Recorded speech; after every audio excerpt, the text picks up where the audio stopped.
Half a day, the committee, stand by, half a day, the Committee on General Government Operation, Appropriation, and Housing is now called to order. Today is Friday, January 14th. The time now is 9:08.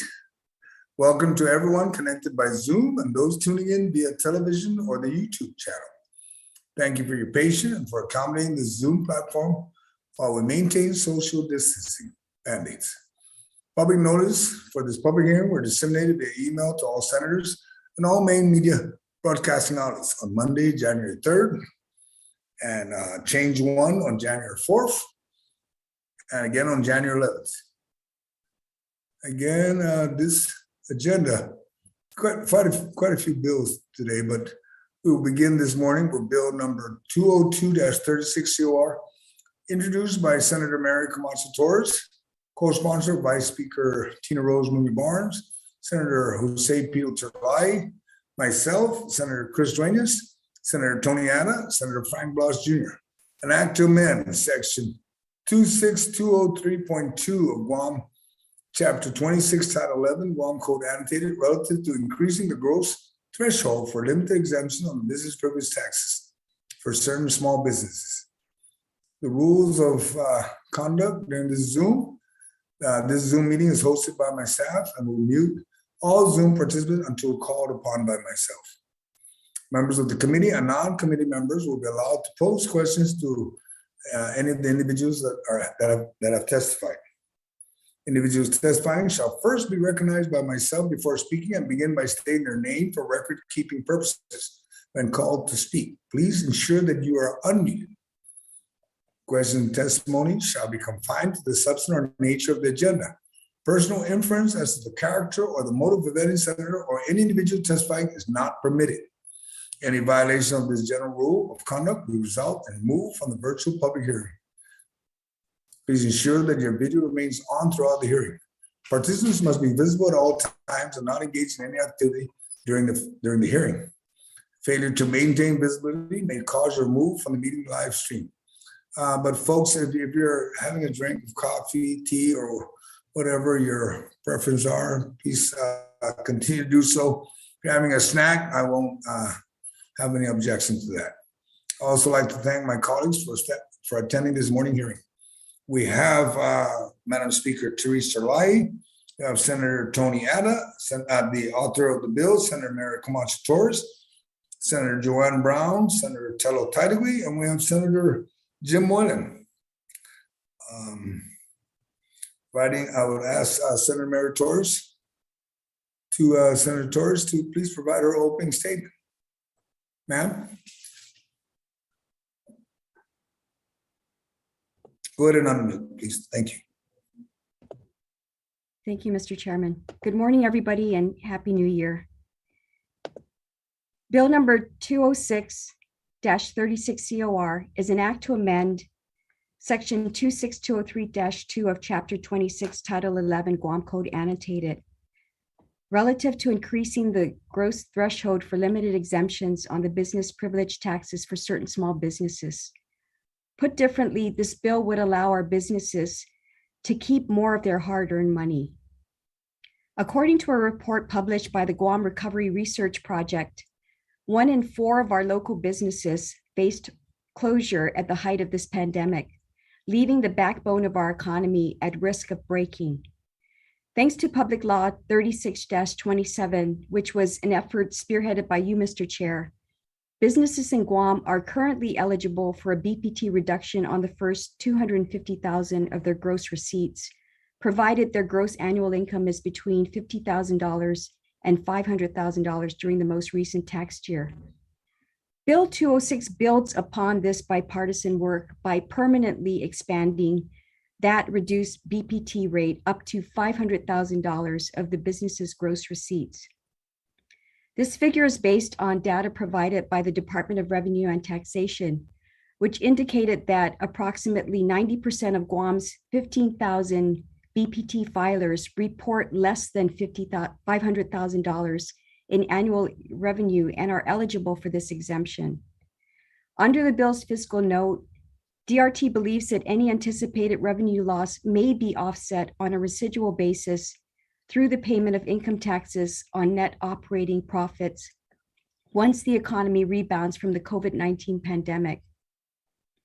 Furthermore, DRT commented that the proposed increase to the exemption should not impact operations at the department.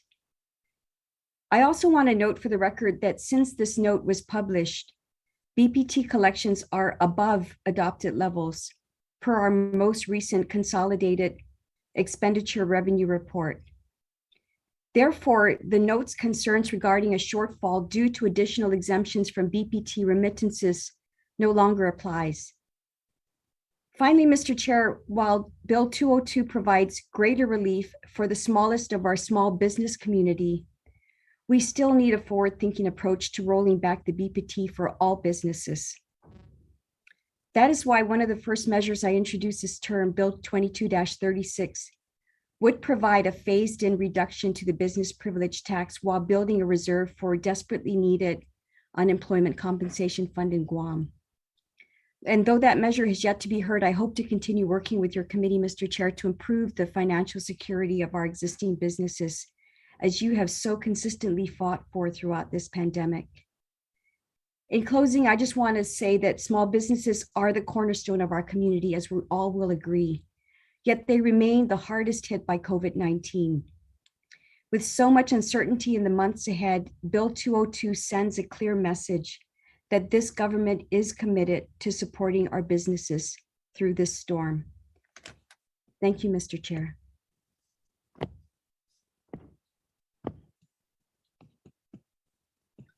Thank you, Senator Torres. We'll give, let me see who we got here. We got. I'll ask the co-sponsors if they wanted to make any statements first. And we have there, Senator Tony Abbott, do you have any comments you'd like to make on this bill, sir? Oh, no comments there, Mr. Chairman. Thank you. I don't even have questions. Just look forward to this bill moving forward. Thank you. Right. Then moving along, I'll go ahead and begin with Madam Speaker. Do you have any comments or? Thank.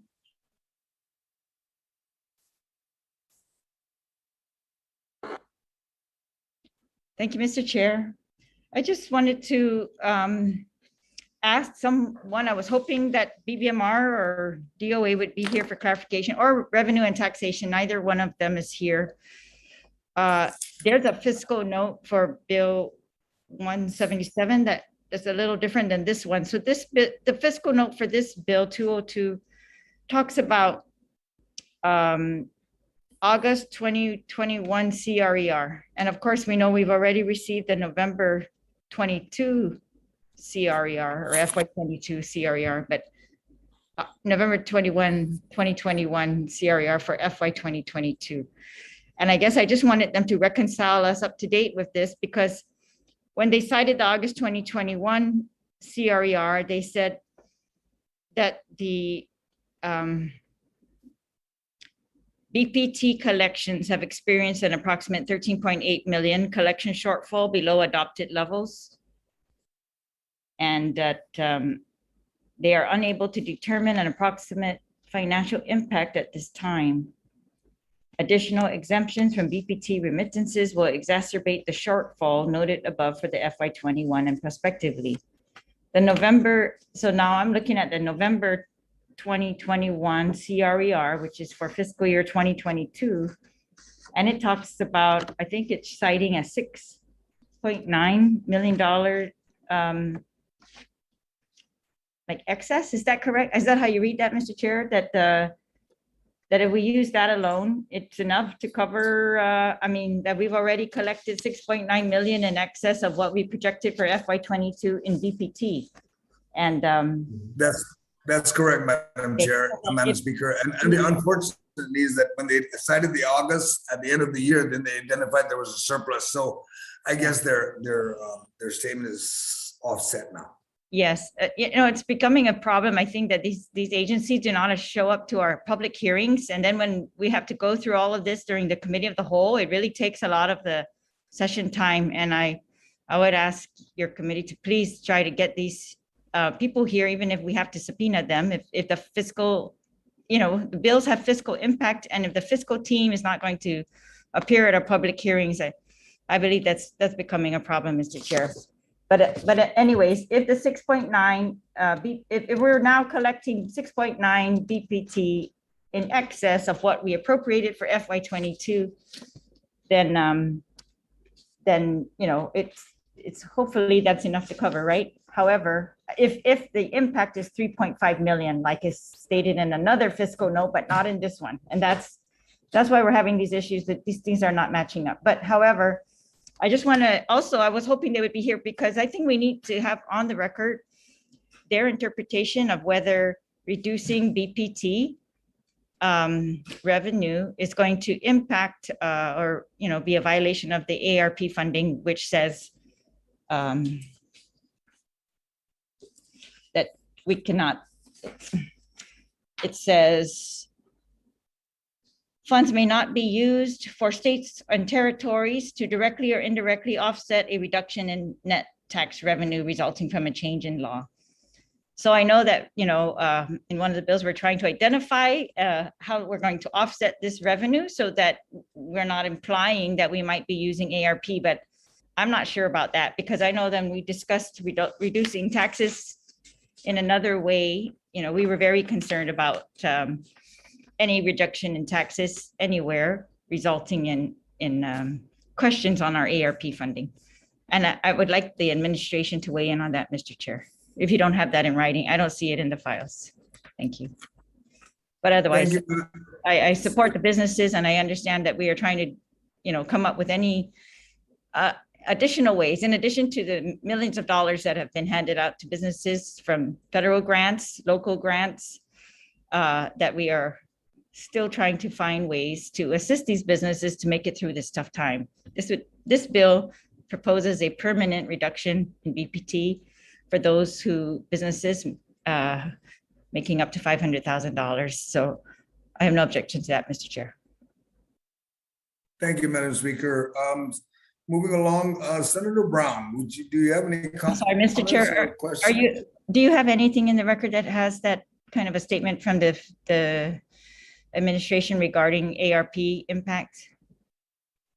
No, we don't, but we will be requesting for an updated fiscal note from BBMR. Thank you, Mr. Chair. All right, thank you. Senator Brown, do you have any comments you'd like to make on this bill? Senator Brown? Thank you, Mr. Chairman. I'm just counting my numbers. I see both of these bills are almost identical, and this other bill, 202 is certainly after 177. So I guess we'll see also when we provide comment on 177. They look very similar to me.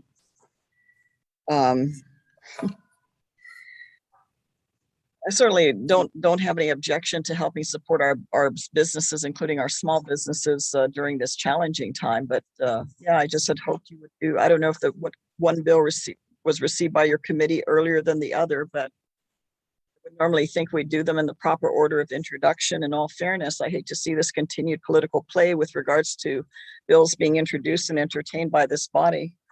So I'll wait. I'll see what happens with Bill 177. Unfortunate we don't have members of the administration present here today to provide input with regards to this. So with that, I'll wait until the other bill is heard. Thank you. All right, thank you, Senator Brown. And in reference to 177, I was communicating with the author, and it was kind of like which bill he'd prefer first, and we entertained the other bills he had. So we took care of the author of Bill 177. Senator Tello, do you have any questions or comments you'd like to make on this Bill 202? Well, I share the same concerns as the speaker, as well as Senator Brown, and trying not to repeat everything said. I do concur with their findings as well, and I think it's very important. I do want to ask you, Mr. Chair, that even though you did invite, I want to make sure you did invite BBMR and okay, DOA, okay, shaking your head, yes, you did, for the record. And I do believe that we really need to bring them to these public hearings. It's going to be very helpful, Mr. Chair, and I hope you take the suggestion of the speaker to subpoena these individuals to come here for these public hearings.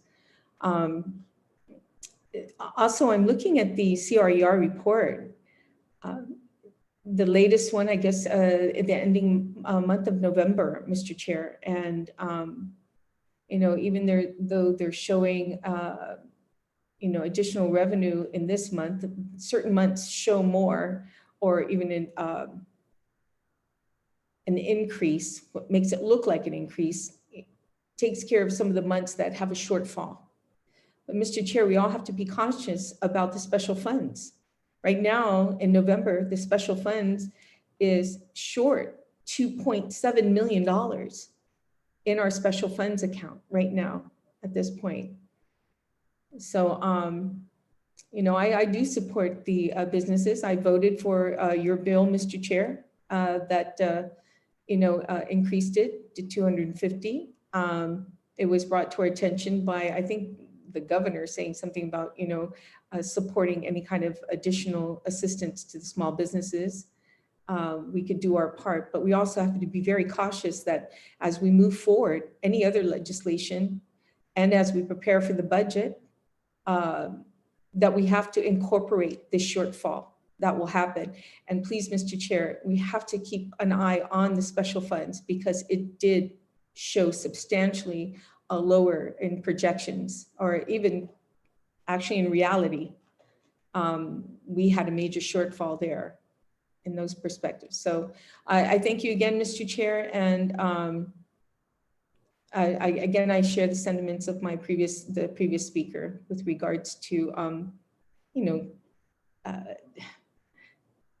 just being cautious politically, Mr. Chair. Thank you. All right, thank you, Senator Tello. Senator Jim, do you want to make any comments? Because I know your bill is next after this bill. Senator Jim Moylan. I don't know if I'm coming in broken, but I'm hearing some in and out there. So maybe I'll talk slower or try to keep this really short. Our agencies will be here to answer our questions regarding these two bills. And I thank the author for Bill 202 as well. I mean, even if you had to work from home on Zoom, you can still wear your shorts and look good on the top if you needed to. So there's no really excuse for any agency to not be present to discuss this for our public hearing. But absolutely, I'd like to see whichever bill can move forward and get the best support.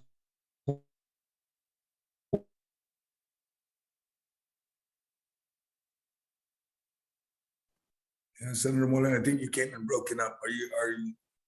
I think there's a freeze here somewhere. Must be COVID related. Yeah. Okay, COVID related. Let me try to maybe if I shut off the video, does that help anything? You're coming in broken up, but you're coming in. Assist? Oh, okay. How about I'll just re-sign on.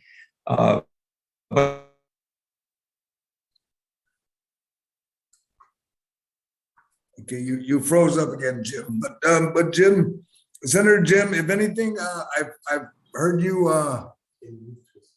If you can move to your phone, maybe it'll come in a lot clearer. Okay, I'll try to the phone. Thank you.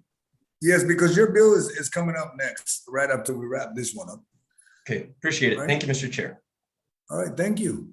With that note, I have no comments for this bill, and I'm in support of this bill.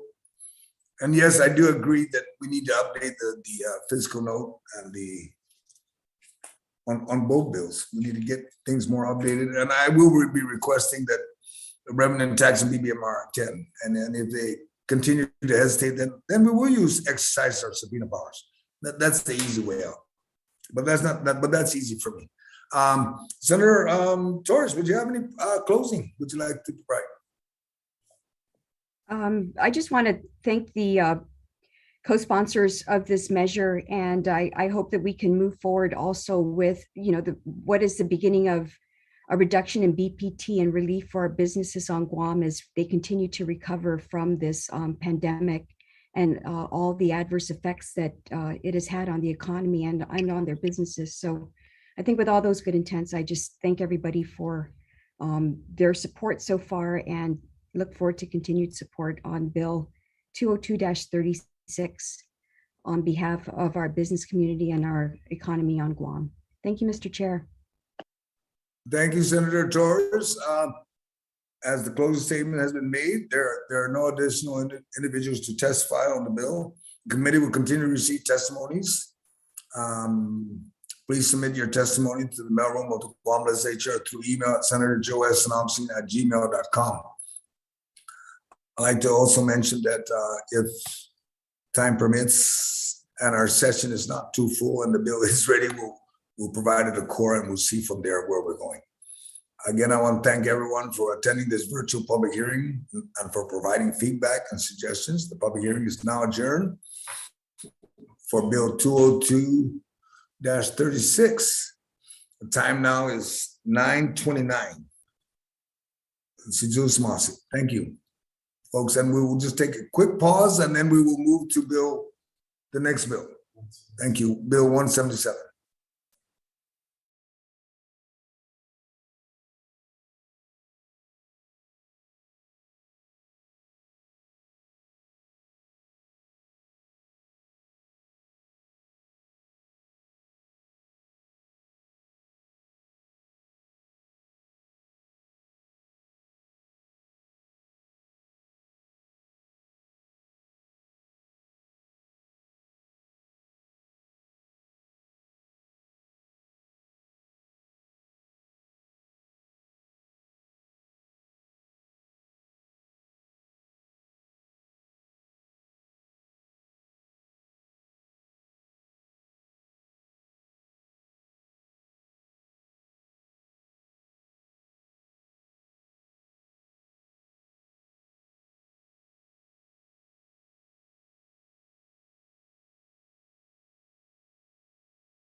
I'm better now. Okay.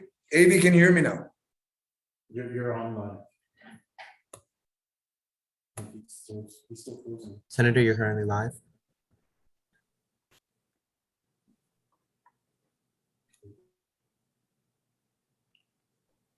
AB, can you hear me? You're live, sir. I'm live now. Okay, all right, we're ready to begin. Alpha Day, the Committee on General Government Operation, Appropriation, and Housing is now called to order. Today is Friday, January 14, 2022. Time now is 9:34. Welcome to everyone connected by Zoom and those tuning in via television or the YouTube channel. Thank you for your patience and for accommodating this Zoom platform while we maintain social distancing mandate. Public notices for this public hearing were disseminated via email to all senators and all main media broadcasting outlets on Monday, January 3rd, change one on January 4th and January 11th.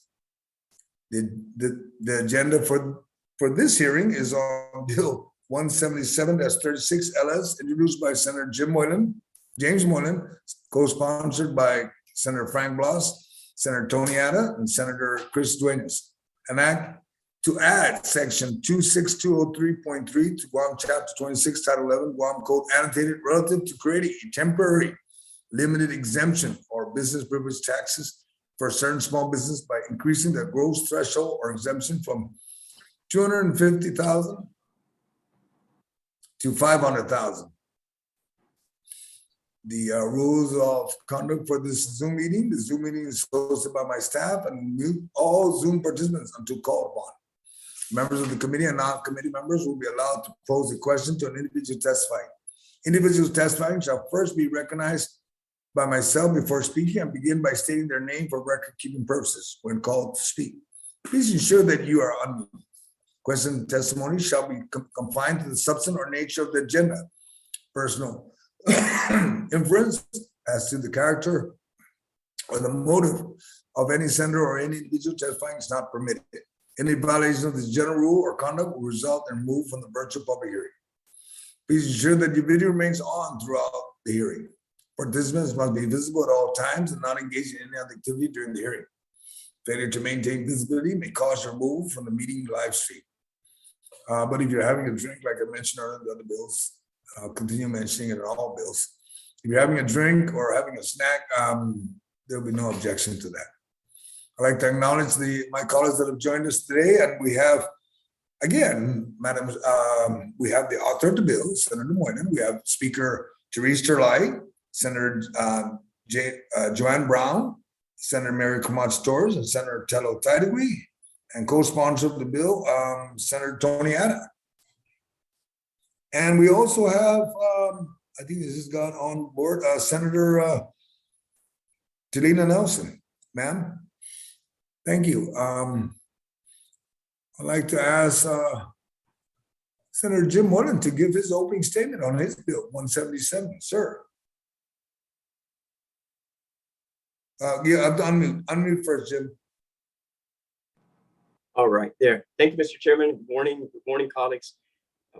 Bill 177 is, of course, it's an act to add the new subsection of 26203.3 to Chapter 26, Title 11, Guam Code Annotated, relative to creating a temporary limited exemption for business privilege tax for certain small businesses by increasing the gross threshold of exemption from $250,000 to $500,000.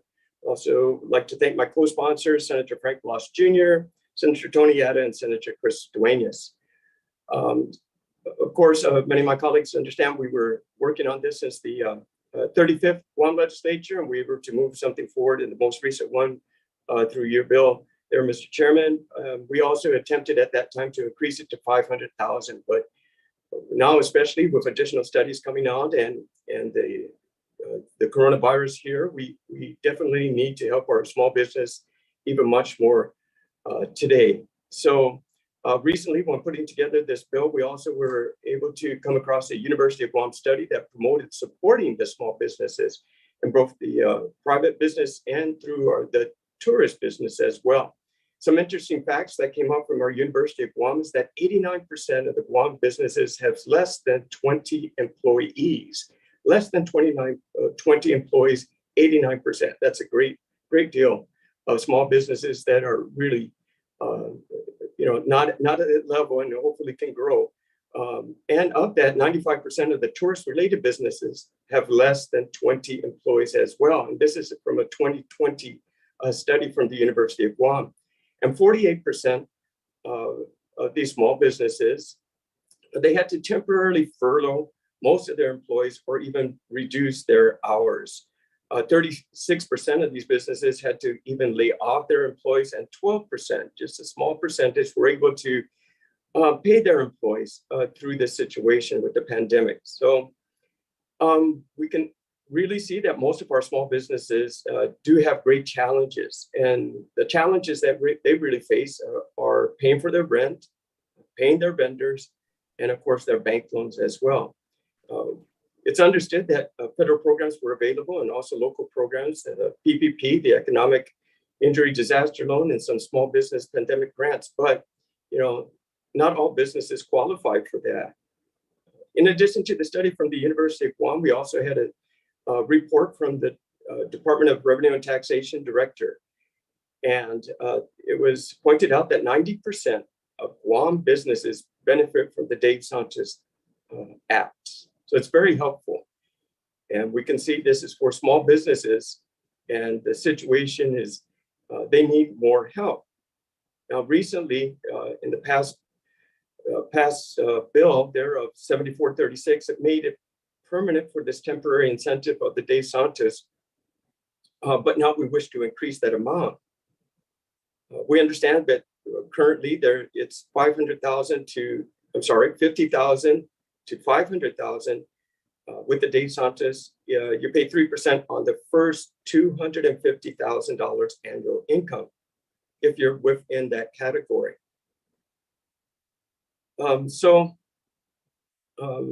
When we asked Daphne there, the Director of Department of Revenue and Tax, what is the percentage of people between 250 and 500,000 out of these 15,000 BBT filers?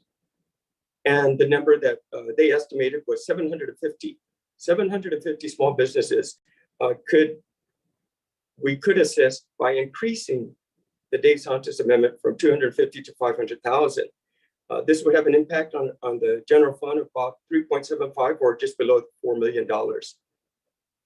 But what we can see by helping our small businesses is that the economic activity that we can do by assisting these small businesses, by increasing the Dave Santos Amendment to Act to 500,000, will generate income to support our government funds.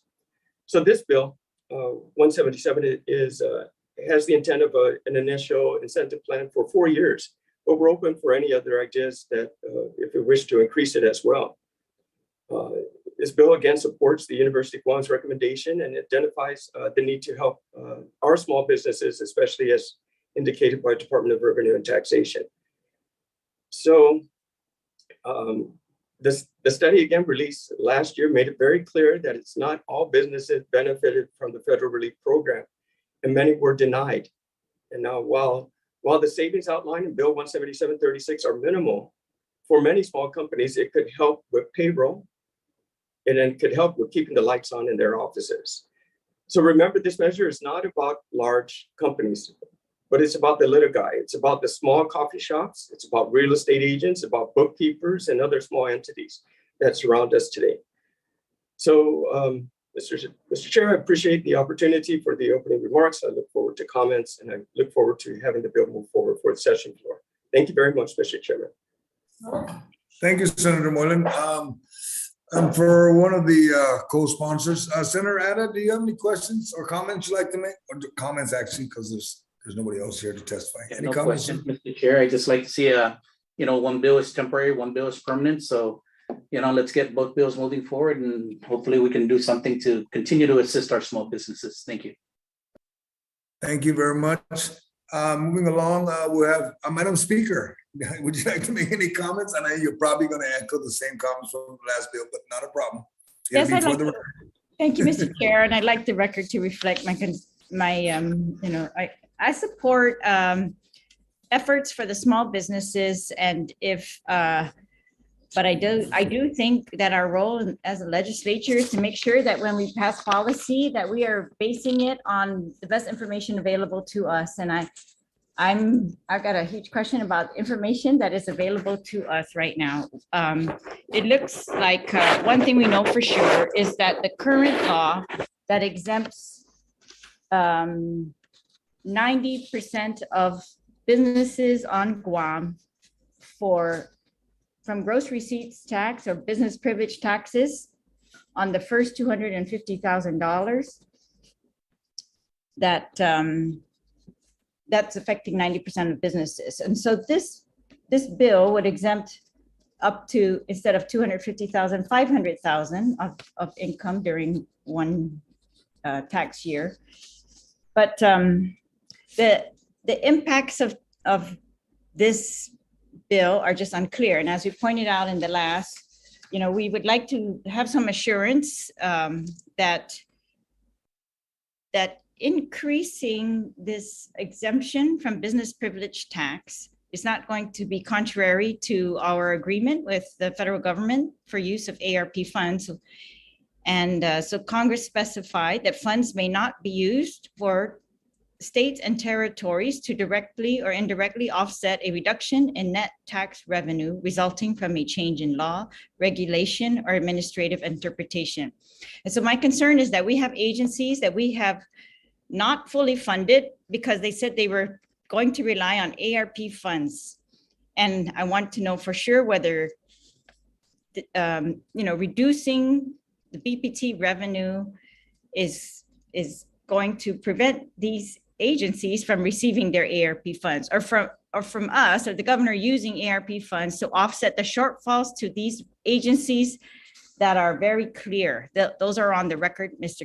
Chair. During our budget, we consciously, purposely did not fully fund agencies because they said they were going to receive ARP funds from the governor, and they were banking on that. And those are, shortfalls to these agencies and now we are reducing tax revenue. So I just want to make sure that ARP issue is put to rest. The last time, Mr. Byrne came in and said that to us verbally, that he didn't think it would affect it. But I would really ask, Mr. Chair, that we use all our efforts to get that in writing and put it in the record of this bill, so that years from now, if the federal government decides we have to reimburse them for anything regarding ARP funds, that the record is very clear, Mr. Chair, what we were relying on at that time when we made that decision. The other information that I think is inconsistent is the fiscal note for this bill estimates, BBMR says they got an estimate from Revenue and Taxation of $3.5 million. $3.75 million in each of the next 4 fiscal years. And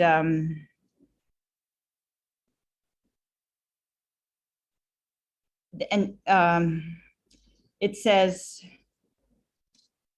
that the earned income tax, it also says that the earned income tax revenues have been, or reimbursements that are projected have also been appropriated for other places, or that there are other bills that are proposing to use those sources for offset of,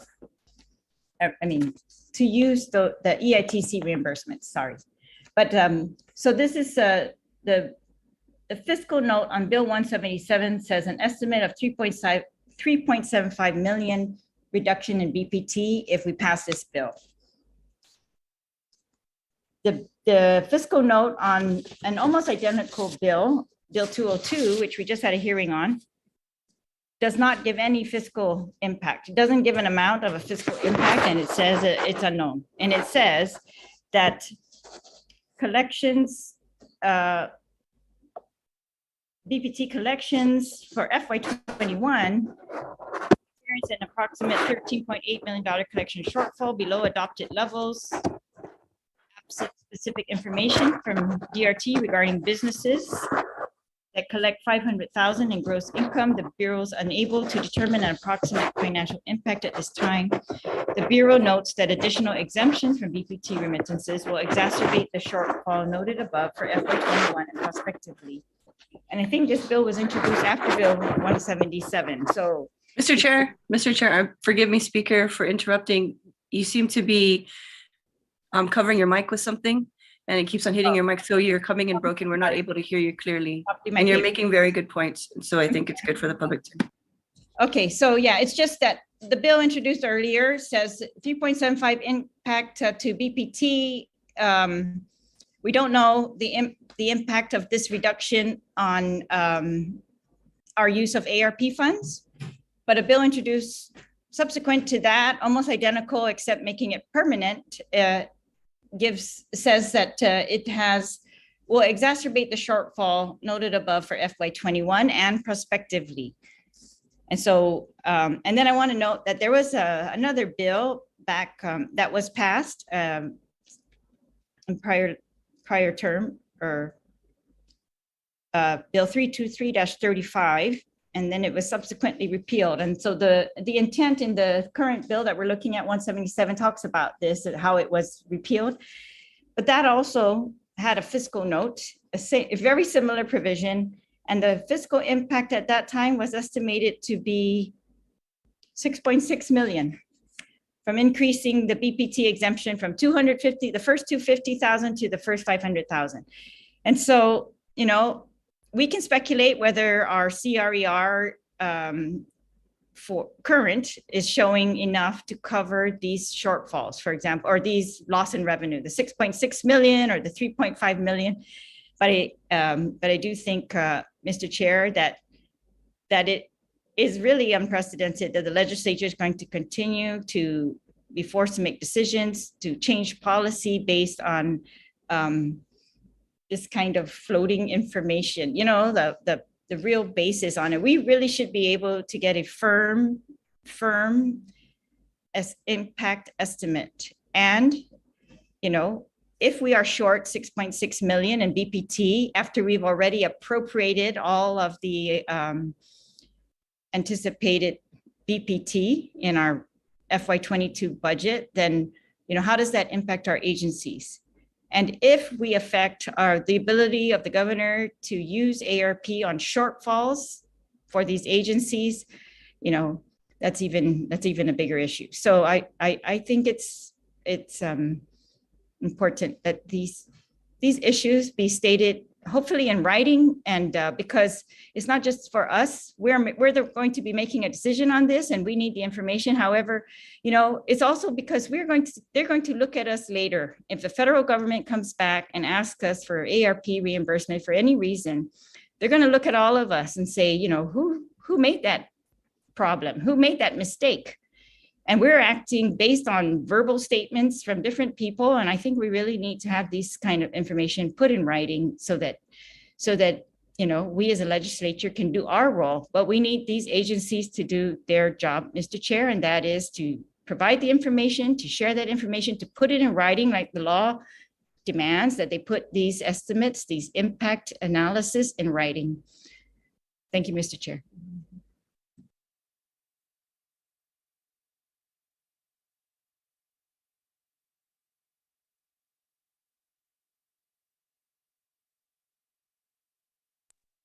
I think we're freezing on our side and your side there, Madam Speaker.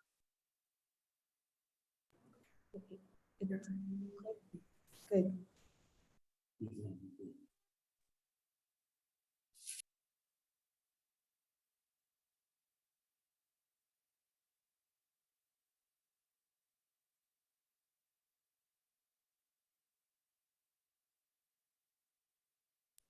AB, are we all frozen now?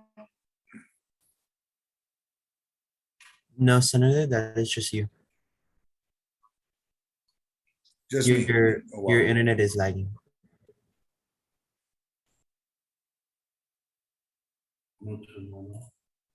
Mine? No, speaker. Senator Joe's internet is lagging.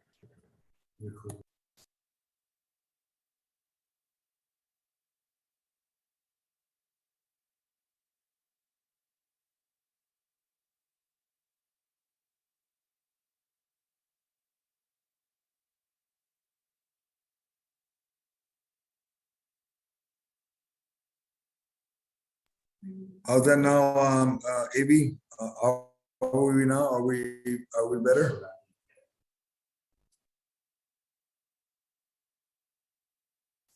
No, Senator, your mic is a little laggy still.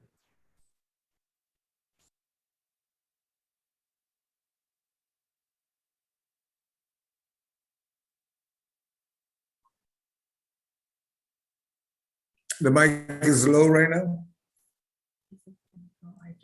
No, Senator, you are currently lagging and yes.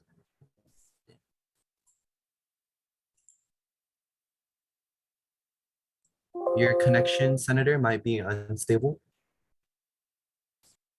I'm currently unstable. Okay, so stand by.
AB, how does it look?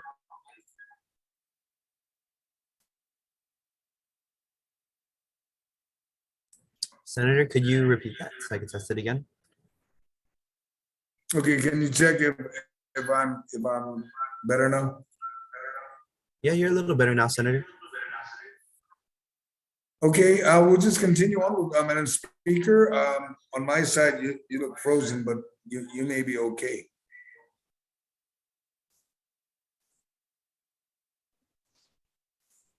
I'm done, Mr. Chair, except to say that I support the intent of this bill. Absolutely. If this is going to assist businesses, I think the government has been very consistent with grants to the businesses and in these types of reductions. As you are aware, I was opposed to the original increase in BPT. However, what I'm hoping these businesses are going to do in return for a reduction in BPT or an additional reduction in BPT is to pass that on to the consumers, to our families. And unfortunately, I don't think we're seeing it very much from the last reduction in BPT that we passed. And it's of course because of COVID. So we're unable to determine, when prices went up because of the, shipping issues and availability of supplies issues, all kinds of complications, it's really, but I would like to see that this benefit to businesses impacts the consumers, our families, or their employees, Mr. Chair. So I hope that the reporting requirements are still going to remain intact, where they report how many employees were affected by this reduction and that type of thing. Thank you, Mr. Chair. All right, thank you, Madam Speaker. I hope everybody can hear me. I hope the internet here is stable. We'll move on to Senator Torres. Do you have any comments you'd like to make on this bill, similar to yours? Yes, thank you, Mr. Chair. There's been a lot of discussion about this bill being nearly identical to Bill 206-36, which I introduced. I want to point out to the committee and also speak directly to the main sponsor of this bill, Senator Moylan. I did, in fact, speak to Senator Moylan when I was introducing this bill and invited him to be a co-sponsor. At the time, he declined, recognizing that the intent of his bill and the intent of my bill were similar. The operative word here is similar, not identical. if a bill were indeed identical to another bill that was previously introduced, the clerk would have sent it back. It wouldn't have proceeded based on it being identical. But further, I just want to point out why the two measures, what it is about 176-36 that sets it apart from 206. And Jim, feel free to interject if you disagree, but I believe that we had a discussion on this. First of all, Bill 177-36 adds a new section 26203-3.3 to Chapter 26, Title 11. This is different from what Bill 206 does. Bill 206 amends another section. It doesn't add a new section to 11 GCA, first of all. Second of all, 177-36 is intended to be a temporary 4-year policy to expire after 4 years. 202 is not. 202 is a permanent. So that's another very clear distinction between 177 and 202. The third thing, and this is where I'm leading up to a question to you, Mr. Moylan, is Bill 177-36 also has an appropriation to it where it appropriates the net amount of the impact of this policy to the general fund. And the source of the appropriation is the EITC, the Earned Income Tax Credit reimbursements transmitted from the US government to Guam. And this appropriation is to take place in fiscal years 21, 22, 23, and 24. So on its face, and I just wanted to bring those points up because I think that it's patently unfair to try to characterize these as identical bills, because in fact they would never be coexisting if they were identical. One would have made it to forward and one would not have. But as in all matters with this legislature, there are more than one way. There's more than one way always to skin a cat, and there's always different approaches that can be taken to address a concern or an issue. What we have presented before us amongst colleagues is exactly that: two options, 17736 and 20236. You will also note that 3 of the 4 co-sponsors on 177 are also co-sponsors on 202, for the very fact that there's more than one way to skin a cat, and oftentimes you would deliberate which of the options is the option that the entire body will, or majority of the body will proceed with. So that's what we're here with. Jim Moylan and I are good friends. We've discussed both bills. We understand the differences between our bills, the similarities between our bills. But the one common thread that we have is we aspire to bring relief to the small businesses who we have learned are about 90% of small business BPT filers on Guam. So if you can affect that many by reducing the burden on them with their business privilege tax payments, the win for the community of Guam is that they potentially will stay open. They will most likely keep their employees intact. And there's a residual benefit to the community and to the government by the payment of income taxes and generally the economy being kept whole. So that is the common thread that Jim and I are aspiring to do with these two bills. And I just want to make that clear. So, anything that is said derogatorily or personally against me or him or our efforts, let it be known that similar is good. The more approaches you have, the better, because it just demonstrates that we're being thorough in our thought processes about how to address a problem in the community. So with that, the only question I have, Jim, is in your appropriation section on section 3, is the amount based on your preamble is the amount that's anticipated to be appropriated from the EITC approximately 3.5, or is that a moving target, or what have you ascertained in your research on what the effect could be on the EITC? Because that pool has been tapped on right now with several pieces of legislation. So if the author was so yield, do you have an idea of what that impact will be? Is it 3.5 million annually, or what is the approximate range that you anticipate?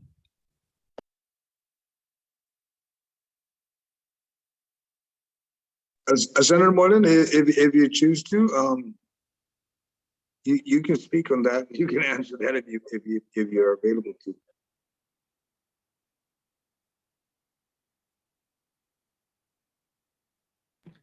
You're muted, Senator Moylan. We cannot hear you. Thank you there, Senator Nelson. Appreciate it. Nice to see you today, too. Thank you. Thank you, Mr. Chairman, and thank you, Senator Camacho, Mary, for explaining the similarities and also some of the differences on the bills. Yes, we both had the same intent to help our small business communities.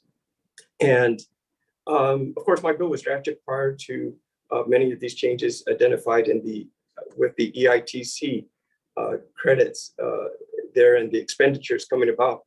However, let me just refer to something here. We were discussing, and the information that we received from Department of Revenue and Taxation, the Director Daphne Simbazu, of course, she mentioned that there's 5% of the 15,000 BBT filers on Guam that make between $250,000 and $500,000. So that 5% comes out to, and basically there are 750 small businesses that could be affected if they, between this dollar figure of $250,000 to $500,000. How much of that percentage they'll be saving? That 2%. So that comes out to $5,000 times 750, and that's where the amount of 3.75 or close to $4 million. That's the best case scenario. To get there, to double your income, it's going to take some time, and they had to come back, and they had to rebuild, and they had to hire their employees, and they had to invest into their company. They still got to pay for their rent. They had to pay for their vendors, and they had to pay for their liens on their company as well. So the figure comes from that with the approximate 3.75, and that's at a high. Will that happen next fiscal year or the following? So quickly? I don't think so. But in the meantime, we're allowing them to grow by giving them some break, and the most they can get is $5,000. It's not tremendous amount per individual company, and out of the 750, how many will be able to take advantage of that so quickly? I wish they all could, but I would seriously think it's not going to happen as soon as possible. But we just want to give them the window of opportunity to be able to do that, and to make a business-friendly environment so which they can be willing to take additional risk and reinvest in their company and hire more individuals. That's how we pay the BBT, and that's how we pay the employee tax that goes into the general fund. The main goal, and eventually I think what we also need to look at, what happens to these companies after 500,000? Well, they're no longer eligible for the Dave Santos Act. They pay the full 5%. I think the goal of these, of both bills, right, is really to help them gain to that level, to assist these businesses to achieve that level when they can grow even further and expand their locations, expand their inventory, expand their employees. To have them all stagnant at a certain point is difficult to maintain that business to keep on going. You must continue to make a profit because inflation keeps on happening. And as a previous colleague was mentioning, if we're making these taxes in a situation where they have to put that in and pass it on to their consumers, well, it's because of the cost of goods coming into the island, yes, and everything like that. But when we have the opportunity to reduce these taxes for these companies to grow, I think that's the best opportunity we can do. And nothing's set that if either one of these bills pass into law, that it's going to happen right away. Of the 750 companies that have the opportunity that fall into this bracket now, how many will survive until that they can achieve that is unknown. But we want to just create the friendly environment. So knowing that if they're making well right now, they can continue to grow and eventually move out of the State Sanchez Act and pay the full 5%. So hopefully that explains it. But I appreciate Senator Camacho making that great distinction of how these two bills are. They can work in different ways, but their main goals are to support the small businesses. So, thank you, Mr. Chairman. Thank you, Senator Moylan. Senator Torres, I hope that suffices the question you're asking. And for my colleagues and for the people of Guam, I've moved to my phone to communicate so we can continue on the hearing.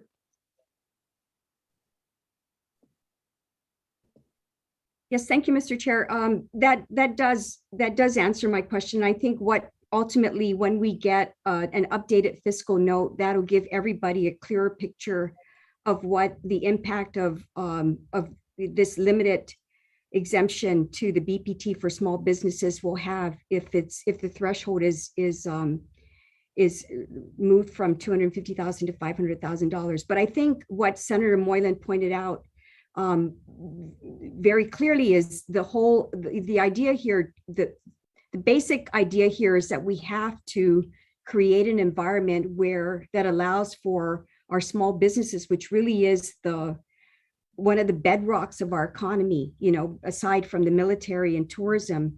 And with tourism out, the small business is the one component that we cannot afford to have languish, that we need to provide an environment where it can thrive, or it can at least, hobble along as we recover from this COVID pandemic. So thank you, Senator Moylan. And again, similar bills, but not identical, different objectives. And but basically it's the same objective, which, I highly respect. And I think that was where we had a meeting of the minds at the very beginning with the introduction of his bill and the introduction of my bill. So thank you, Jim. And thank you for acknowledging me as Senator Camacho. My father would be very happy.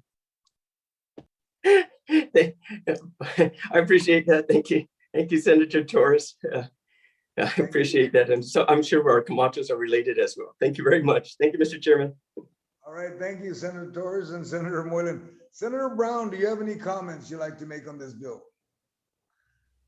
Well, Mr. Chair, since we're having a kumbaya discussion among ourselves and not a public hearing, because we don't have officials from the budget office to provide testimony or input, I'm even surprised also that we don't have any representation from the business community, including the chamber, who you would think would this time would want to have some engagement and some input with regards to this bill, which I assume would be favorable.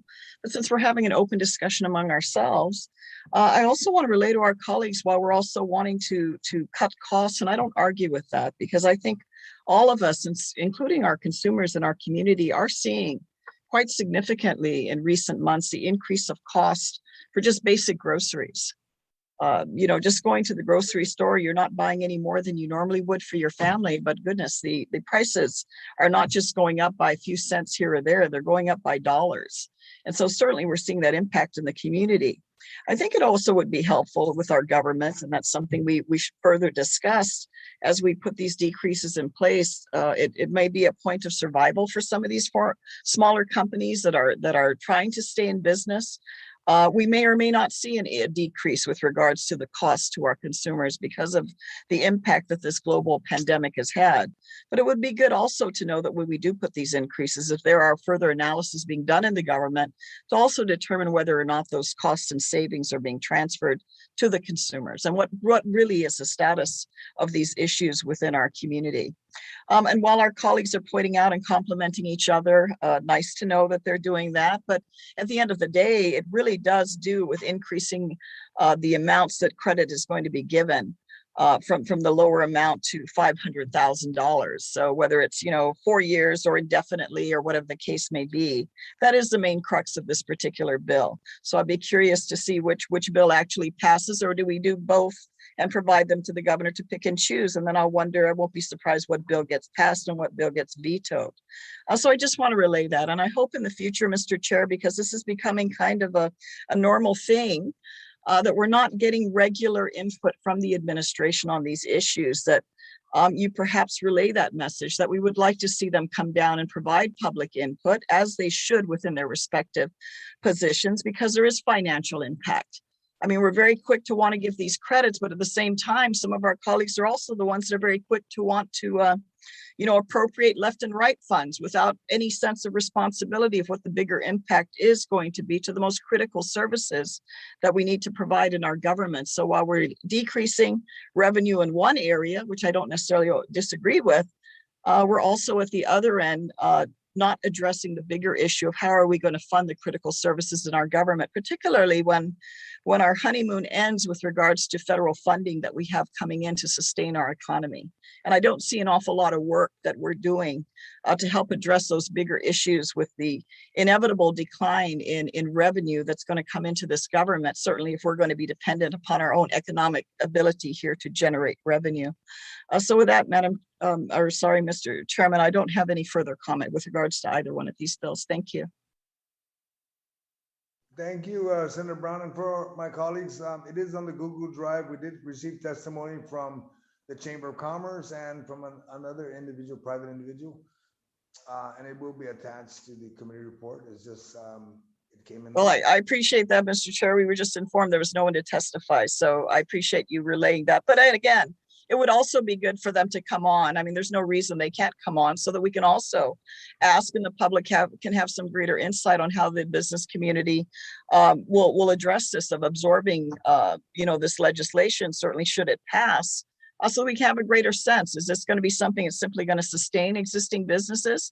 Or is it something that actually our consumers, which ultimately is what we're concerned with as well, will our consumers see any decrease with regards to the cost of any of these goods and services? And I think that's the bottom line ultimately in serving the public, that we want a healthy business sector, but we also want to see, is this benefit going to pass on and be transferred to them as well, which I think is ultimately what, certainly my perspective, in what we should be as public officials focused on and looking to serve. So thank you. I'm glad you provided some clarification. But again, it would be good for their representatives. I've seen an absence of the business community and actually providing testimony in a lot of the bills that are business related before the Guam legislature in person. And I think we need to hear their thoughts and their comments. And again, and what benefit, again, is this going to be transferred down to the consumers in our community? So I like the fact they have written testimony, but again, besides us engaging with each other, it certainly would be good for them to come in and give us some insight. And I don't see any reason why not, if they have,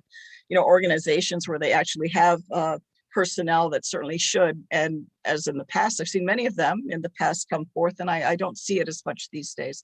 And also, Mr. Chair, in the future, there's no reason if you're not getting direct, I just don't want the paper. I want to actually be able to engage with the government officials. There's no reason why they cannot be here when you've given adequate notice for your public hearing, unless there's some real legitimate reason that they're prevented from being here. By all means, use your subpoena powers if necessary to have them come in and provide responses to what I think are important questions. Again, thank you, Mr. Chair, for the opportunity to comment. Thank you, Senator Brown. Senator Tello, do you have any comments you would like to make?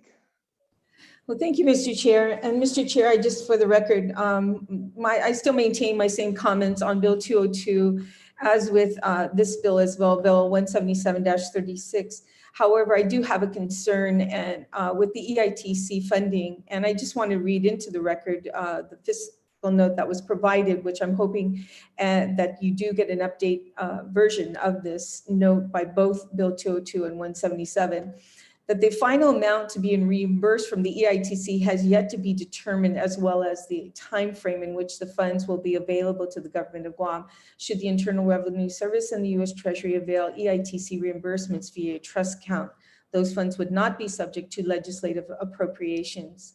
So we have to be very cautious. I think we've seen that with some of the other legislation that was introduced using, reimbursement from EITC.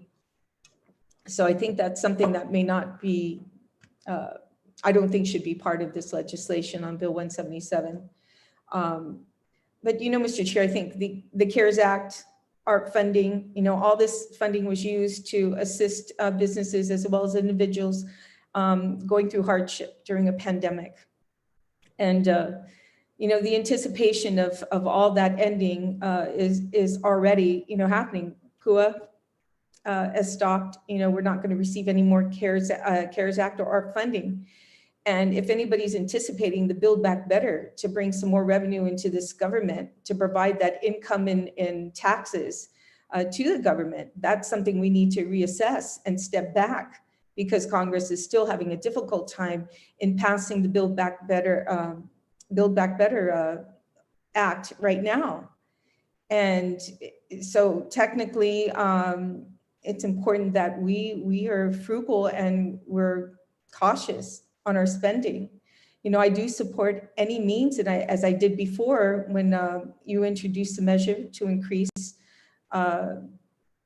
this fund from 50 to 250,000, the threshold for the exemption, and I totally support it. Anything that would help, our small businesses.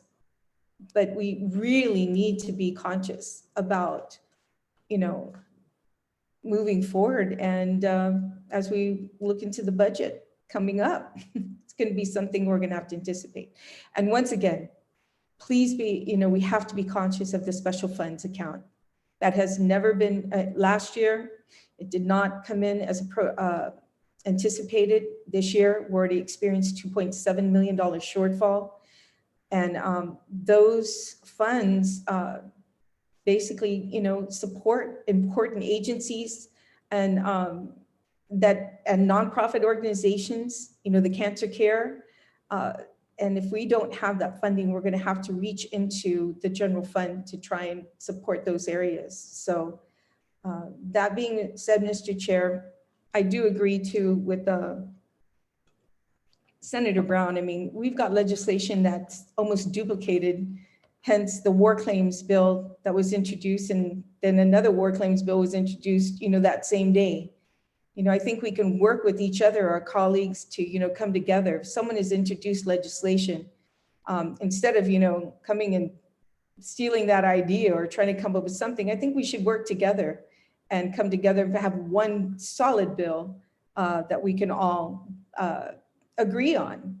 But the problem is, I think, is that, many people don't want to work with others, and that's what makes it difficult. And it's a shame that can't happen, but kumbaya to those who can.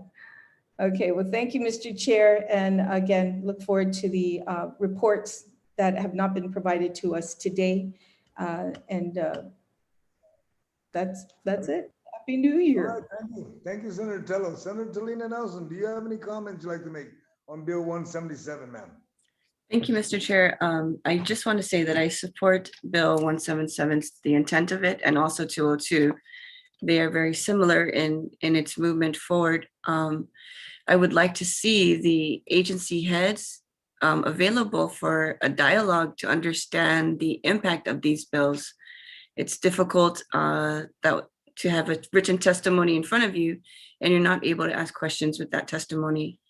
That is my concern. And I want to thank the sponsors of 202 and Bill 177 for working together and trying to move positive movement forward for our small businesses. So thank you for all your efforts and collaboration.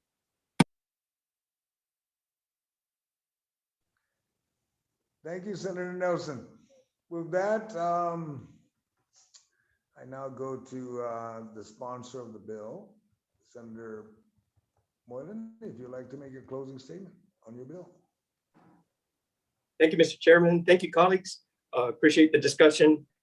And for closing, for the listeners, I'll be happy to just read the brief statement provided by the Guam Chamber of Commerce that addresses both Senator Camacho Torres Bill 202 and my bill as well, 177. So, Mr. Chairman, the Guam Chamber of Commerce has and continues to support legislation that addresses the needs and issues of our small businesses. We agree with the intent of both bills 177-36 and 202-36 as the main objective of both proposed to seek to increase the threshold for limited exemptions on the business privilege tax for certain small businesses. By increasing the gross threshold, smaller entities will be provided some amount of savings that can be invested into their organization in various ways. We agree with the legislative intent of Bill 177-36 that not all small businesses were able to avail to programs through federal relief funds. These programs were not designed to be a one-size-fits-all. Since the onset of the pandemic, many companies had to furlough employees, default on obligations, and in some cases close their doors permanently as the island faced an economic crisis. Contrary to what many believe, the savings provided by increasing the gross restrict threshold from $250,000 to $500,000 is not significant. It roughly equivalates to $400 monthly. However, for a small company such as a coffee shop, consultant, bookkeeper, or independent agent, it could mean the difference in paying of rent, utilities, an employee, or some in severe cases, keeping their doors open. The bottom line is that there will be little more for companies to work with to grow their individual businesses. But the Guam Chamber of Commerce supports the passage of either proposal with the recommendation that the legislation be amended to make the program permanent, as opposed to the temporary proposal offered by Bill 177-36. Because of the current global economic conditions, which have greatly impacted our tourism industry, it has taken much longer for the island to get back into the economic activity we experienced prior to the pandemic. Although there are projections for recovery, the reality is different variants of COVID-19 continue to plague the world, and further travel is uncertain from many of our source countries. We need to invest into our local businesses and support their long-term financial stability. We are certain the government's concerned that the passage of this measure will result in an adverse fiscal impact of nearly $4 million annually. The reality is that while the public sector did not experience a payless payday, did experience a payless payday at all during the course of this crisis, thousands of the private sector did. Although temporary funding assisted these individuals, this is no longer available, and thousands are still unemployed. We understand the federal relief funds cannot be utilized to offset tax reductions, but the earned income tax credit reimbursement now becomes an annual reality. The government of Guam can easily make up the minimum shortfalls from the passage of this legislation. As we have made known in the past testimonies favoring similar legislation, the Chamber has always endorsed programs that assist more individuals to consider entrepreneurship as a means to create financial independence, and this proposal, if enacted, will definitely support new business startups as well as support current small companies struggling to survive in the current economic climate. Your support of this proposal is a positive step to our collective efforts to sustain and grow our economy. Thank you for the opportunity to provide our comments. We're open to discussion on this issue and other friendly measures that would help sustain and grow our economy. We encourage senators to please support the local small businesses by increasing the gross threshold from $250,000 to $500,000 from limited exception to business privilege tax for certain small business. Sincerely, Captain Castro, President. Thank you, Mr. Chairman, and thank you, colleagues. I'm looking forward to these measures moving forward. Appreciate it. Thank you, Senator Moylan. This pretty much ends the meeting on public hearing on Bill 177. The committee will continue to receive testimony and we will get updates from BBMR and Revenue and Tax on their analysis of both bills 202 and 177. If anyone in the public would like to submit any testimony, please submit it to the mailroom of the Guam Legislature or through email at Senator Joe S. and Augustine @gmail.com. Again, I want to thank everyone for attending this virtual public hearing and for providing feedback. The public hearing is now adjourned on Bill 177-36. The time now is 10:29. And to advise my colleagues and to the people of Guam, this afternoon at 1:30 p.m., the committee will reconvene and we'll be hearing Bill number 218-36 LS introduced by Senator Jim Moylan, an act to appropriate the sum of no more than $15 million from the general fund to the Guam Customs and Quarantine Agency for the construction of a custom satellite inspection holding and secured sterile facility area and the procurement of a stationary X-ray scanning portal. And to cite this act as the Protecting Our Borders Act of 2021.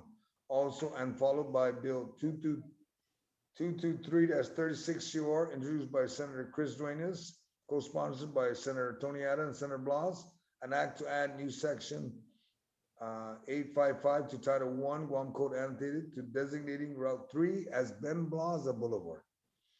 And followed by Bill 225-36 COR introduced by Senator Terlaje, co-sponsored by Madam Speaker Therese Terlaje, Senator Joanne Brown, Senator Sabina Perez, Senator Frank Blas, and myself, an act to appropriate $90,169 and $4,100 from the general fund 309 Agania fractional lot to the Guam Ancestral Land Commission, augmenting operational capacity to administer ancestral property right claim for excess lands returned by the federal government. Okay, folks, and made that announcement, and with that, Sidus Masi, and thank you for the time this morning, and we will be back this afternoon at 1:30. Please have a nice and safe day.